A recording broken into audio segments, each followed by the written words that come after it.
Bonjour marraine et bienvenue sur Les Belles d'Ébène. Aujourd'hui, j'aimerais te parler de quelque chose de fondamental pour toute femme africaine qui veut avancer sans s'épuiser, le réseau d'entraide. Pas juste un groupe de contacts. Pas une liste de noms sur un téléphone. Mais un véritable cercle, un jardin vivant que l'on entretient avec conscience, amour et engagement. Notre quatrième clé pour créer un réseau d'entraide entre femmes africaines, celle que nous verrons aujourd'hui, consiste à bâtir un réseau d'entraide conscient et intentionnel. Pourquoi cette clé est essentielle, marraine? Parce que l'entraide ne s'improvise pas. Elle ne tombe pas du ciel. Elle se cultive, comme une terre fertile. Et comme tout jardin, elle demande du temps, de l'intention et de la bienveillance. Dans la tradition africaine, les femmes ne survivaient pas seules. Elles formaient des cercles puissants, des alliances sacrées, des clans de soutien. C'est ce modèle ancestral que nous devons retrouver, en l'adaptant à notre époque. Tu as le pouvoir de recréer ce tissu de sororité, une maille après l'autre. Voici 5 façons concrètes de bâtir un réseau d'entraide conscient et intentionnel. La première consiste à créer un petit groupe de femmes, de 3 à 6 personnes, des sœurs de cœur, de vision ou de chemin. Des femmes avec qui tu choisis de t'engager à vous soutenir mutuellement, dans les joies comme dans les luttes. Un cercle sacré, choisi, pas subi. La deuxième consiste à instaurer des rencontres régulières. Marraine, une fois par mois, tous les 15 jours, même en ligne.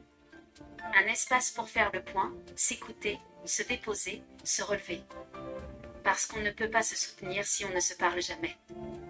La troisième consiste à proposer une entraide ciblée.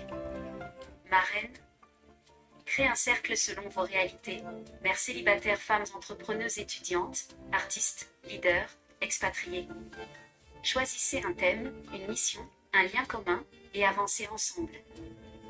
La quatrième consiste à instaurer une règle d'or dans ton cercle. Ici, on élève. On ne critique pas. On ne compare pas. Ce mantra protège l'énergie du groupe. Il rappelle que ce n'est pas un espace de compétition, mais de compassion. Un sanctuaire de sororité. La cinquième consiste à noter dans ton agenda un moment par semaine pour aider une femme de ton réseau. Oui, planifie l'entraide. Offre un appel, une recommandation, une écoute, une opportunité. Parce que si on ne l'organise pas, l'entraide finit souvent par être oubliée dans la course du quotidien. En conclusion, marraine, bâtir un réseau d'entraide, c'est reprendre ton pouvoir relationnel. C'est te rappeler que tu n'es pas seul, et que tu n'es pas censé tout faire seul. C'est créer une communauté où tu peux donner, recevoir, guérir et grandir. Tu es une femme africaine. Tu es née d'un peuple de bâtisseuses, de tisseuses de liens, de gardiennes du feu collectif.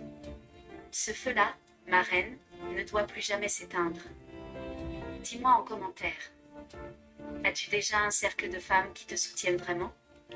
Sinon, qui pourrais-tu inviter à créer ce réseau avec toi? Tag cette sœur. Fais-lui une proposition. Et partage cette vidéo à une femme qui mérite d'avancer entourée, soutenue, aimée. Mets ta main sur ton cœur, marraine, et répète avec moi.